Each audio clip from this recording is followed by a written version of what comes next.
1 KG chicken pakoda కోసం మొదలైన challenge ఇలా ముగుస్తుందని అసలు అనుకోలేదు. మ్యాచ్ స్టార్ట్ అయ్యే ముందు ఆపోజిట్ టీం సాదిక్ అన్న దగ్గరికి వెళ్లి ఒక పెద్ద ఛాలెంజ్ అయితే ఇచ్చాను. ఈ మ్యాచ్ లో నేను ఒక్కడినే 24 రన్స్ కొడతానన్నాను. అన్న వెంటనే ఓడిపోతే ఏం చేస్తావని అడిగాడు. నేను కూడా కాన్ఫిడెన్స్ గా 1 కేజీ చికెన్ పకోడా డబ్బులు ఇస్తానన్నాను. ఛాలెంజ్ ఓకే అయిపోయింది. మొదటి మ్యాచ్ లో బ్యాటింగ్ అయితే వచ్చింది. 13 బంతుల్లో 23 రన్స్ కొట్టాను. కానీ బ్యాడ్ లక్ తో 1 రన్ తక్కువైంది. బాల్ బయటకు తగిలింది. ఎంపైర్ ఇచ్చిన డిసిషన్ తో నేను పెవిలియన్ కి వచ్చేసాను. 8 ఓవర్లలో మా టీం 63 రన్స్ చేసింది.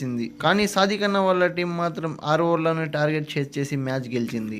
అక్కడితో కథ అయిపోలేదు. సెకండ్ మ్యాచ్ స్టార్ట్ అయ్యింది. మా ఫస్ట్ బ్యాటింగ్ లో 4 ఓవర్లలో మా టీం 50 రన్స్ చేసింది. నేను ఓపెనింగ్ వచ్చి 2 బౌండరీలు కొట్టి అవుట్ అయ్యాను. ఆ తర్వాత సాయి ఎలబంద ఎంట్రీ ఇచ్చి దుమ్ము దులిపేశాడు. చివరికి సాదిక్ అన్న టీం 47 రన్స్ మాత్రమే చేయగలిగింది. అలా రెండో మ్యాచ్ మనదయ్యింది.